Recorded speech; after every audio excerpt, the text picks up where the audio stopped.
दोस्तों गजब का खेला हुआ। नीतीश से चालाकी, शाह को पड़ी महंगी। नीतीश का तगड़ा खेला। बीजेपी को पछाड़ जेडीयू बन रही 94 एमएलए की नंबर 1 पार्टी। सम्राट भागे दिल्ली शाह के पास। स्वागत है आप सभी का। आप देख रहे हैं द राजनीति का विशेष सेगमेंट खबर और विश्लेषण। मैं हूं जब्बार खान।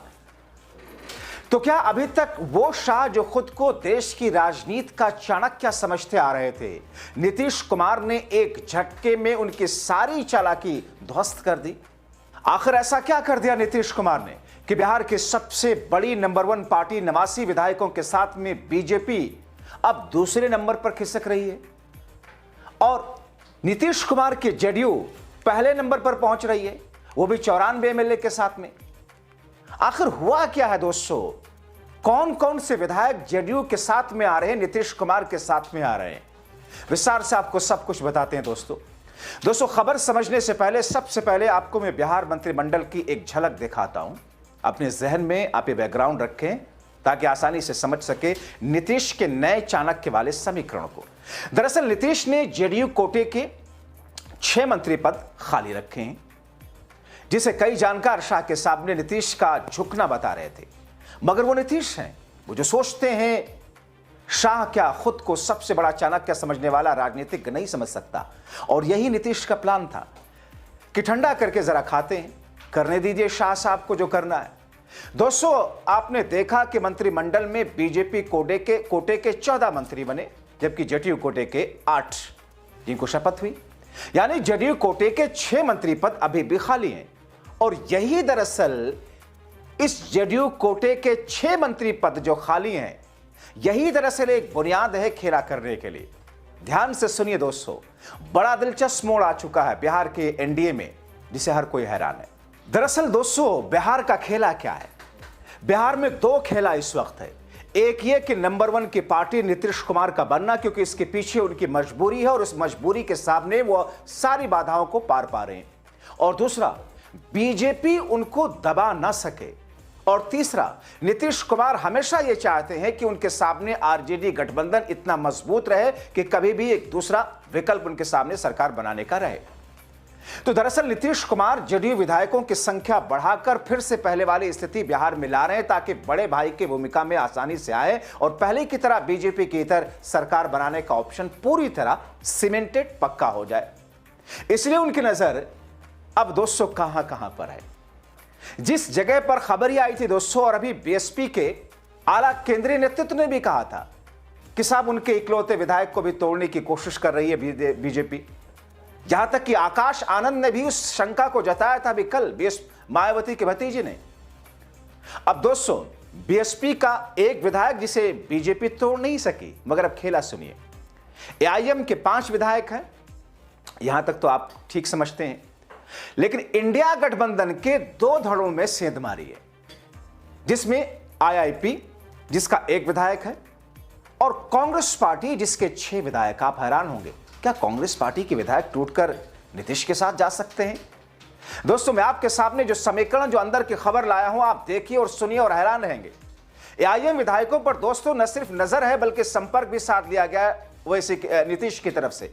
हालांकि ओवैसी ने भी बीते दिनों ही कहा था कि साहब हम तो नीतीश को समर्थन देना चाहते हैं, तो उस वक्त कई तरह की अटकलें उड़ी थी।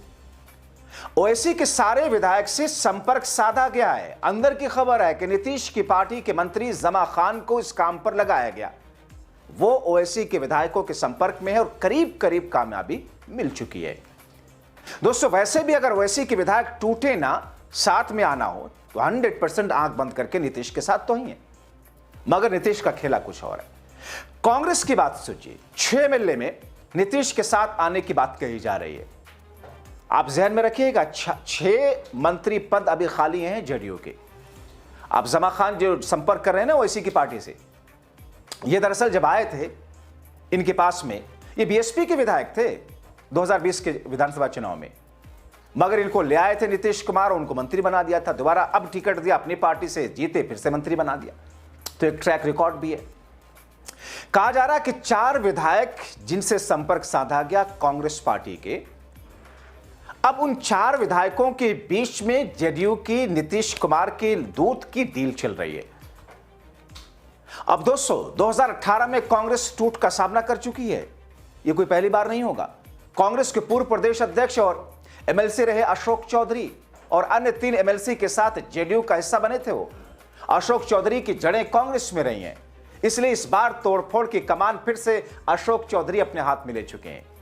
कांग्रेस की बिहार में अभी जो हालत है उसमें कांग्रेस विधायकों का टूटना असंभव नहीं है। वैसे भी सत्ता सुख किसी प्रिय नहीं होता है। अगले 5 वर्षों तक कांग्रेस के 6 विधायक करेंगे क्या? नीतीश ने अगर मंत्री पद का प्रलोभन दिया, डील हुई, तो अभी 6 से संपर्क की बात की जा रही है। और दोस्तों दल बदल कानून ना लगे इसके लिए 4 का आना जरूरी है। तो 4 से संपर्क की बात की जा रही है, लेकिन मैं तो ये कह रहा हूं 6 के 6 आ सकते हैं, क्योंकि दोस्तों कांग्रेस की हालत तो आप देख रहे हैं बिहार में। दोस्तों एक समीकरण और समझिए, आप देखिए जिसका मैं जिक्र कर रहा था कि इंडियन इंक्लूसिव पार्टी यानी कि आईआईपी, एकमात्र उम्मीदवार आईपी गुप्ता ने चुनाव लड़ा और जीत गए। इनको जहन में रखिए, एक बीएसपी कैंडिडेट जीता, ओसी की पार्टी के 5 विधायक जीते, यानी कि 5 और 2 ये 7 और कांग्रेस के 6, 7 6 13। तो दोस्तों अभी मैं 13 की बात नहीं कर रहा हूं, अभी मैं तो सिर्फ 94 की बात कर रहा हूं, यानी कि 9 विधायक और अभी 4 विधायक तो बाकी हैं जिनसे बातचीत चल रही है। आईपी गुप्ता का विरोधी खेमा के साथ रहकर कुछ हासिल होने वाला नहीं, यानी कि विपक्ष में रहकर एक विधायक क्या करेंगे। पहले भी कहते हैं कि जो भी पान समाज का अनुसूचित जाति का दर्जा दिलाएगा उसका समर्थन करने में उन्हें कोई आपत्ति नहीं होगी। नीतीश के साथ ये जा सकते हैं। चर्चा की उनकी गोपनीय मुलाकात एनडीए नेताओं के नीतीश के दल से हुई है। चूंकि विपक्षी गठबंधन को इस बार 35 सीटें आई, इसलिए उसके साथ आईपी गुप्ता का बने रहना मकसद को पूरा करने में कोई दिखता ही नहीं कि मकसद कोई पूरा हो सकता है, क्योंकि विपक्ष में और संख्या बल का इतना अंतर है कि बिना नीतीश के आए सरकार तो असंभव है, और नीतीश के साथ साथ उनको चाहिए वैसी। खैर, आप पिछले चुनाव के बाद हालात को अगर देखें, कैसे 2020 के बिहार विधानसभा चुनाव के बाद पाला बदलने का सिलसिला चला था, मगर तब ओवैसी के विधायकों से शायद कुछ चूक हुई थी। हालांकि 1.5 साल का ऐसा समय आया था, क्योंकि ओवैसी के विधायक चले गए थे आरजेडी में। जब ओवैसी के टूटे विधायकों को करीब 1.5 साल के लिए एक सुखद एहसास हुआ था, कब? जब नीतीश आ गए थे तेजस्वी के साथ। दरअसल 2020 के चुनाव में ओवैसी की पार्टी आईएम 5 सीटों पर जीती, उसे सभी सीटें सीमांचल से मिली। तब गठबंधन के विधायकों की संख्या 110 थी, यानी कि सरकार बनाने से 12 पीछे। ओवैसी के विधायकों को आरजेडी ने यह भरोसा दिलाया कि वो 7 आ जाएं तो सरकार बनाने के लिए 122 विधायकों की संख्या हासिल करने में आसानी होगी। विधायकों को भी लगा कि आरजेडी के साथ जाने पर उन्हें सत्ता सुख मिलने का संभावना है। ओवैसी के 5 में से 4 विधायक ने पाला बदल लिया, आरजेडी में शामिल हुए। चूंकि आरजेडी से मुसलमानों का वैचारिक मेलजोल दूसरे दलों के मुकाबले काफी ज्यादा है, इसलिए पाला बदलने के लिए विधायकों को कोई दिक्कत नहीं हुई। तेजस्वी खेला होने की बात करते रह गए, सत्ता में आने का उन्हें अपने बोते पर मौका नहीं मिला। आखिरकार गठबंधन नीतीश कुमार के हवाले हुआ और तब जाकर के 17 महीने उन्हें डिप्टी सीएम के रूप में सत्ता का सुख मिला, जब नीतीश कुमार आ गए थे तेजस्वी के साथ में। लेकिन उसके बाद फिर से वो पलट गए। तो दोस्तों ये जो स्थिति है, इस स्थिति में सम्राट चौधरी अमित शाह के इशारे पर बिहार में भारतीय जनता पार्टी का 89 का आंकड़ा 100 करने की कोशिश में लगे हुए थे ऑपरेशन लोटस के जरिए। लेकिन इस बीच में अभी से अंदर खाने से जो खबरें मुझे आई, मेरे सूत्र जो बता रहे हैं दोस्तों, उसमें नीतीश कुमार 94 विधायकों के साथ में नंबर 1 की पार्टी बन चुके हैं और इस पर मोहर लगना बाकी है, क्योंकि अभी डील चल रही है।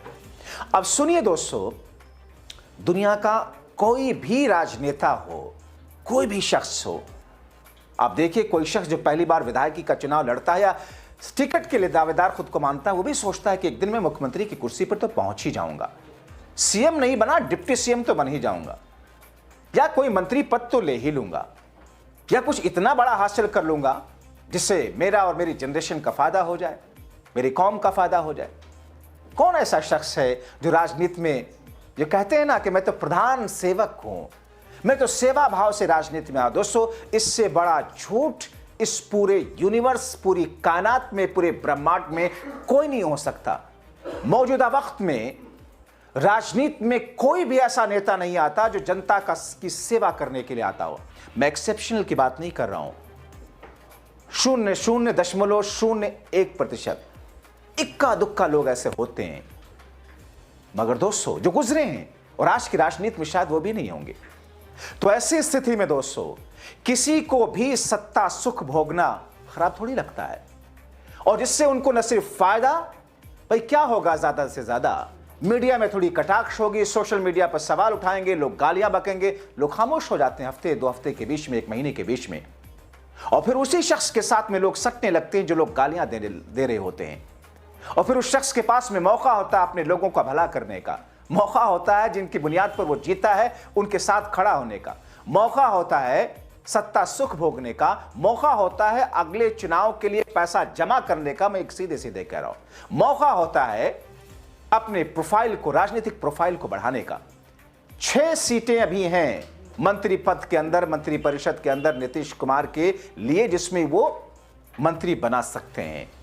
और ऐसे में जो बातचीत चल रही है दोस्तों, आप जोड़ डालिए कांग्रेस के 6, बीएसपी के 1 7, आईपी के 1 8 और ओवैसी की पार्टी की 5। अगर वो टूटते हैं तो 13 होते हैं, लेकिन मान लीजिए आप उन्हें ओवैसी के बेहद खासम खास को छोड़ दिया जाए, अख्तरुल ईमान को 4, यानी कि 12 में से 12 लोग हैं और 6 मंत्री पद है।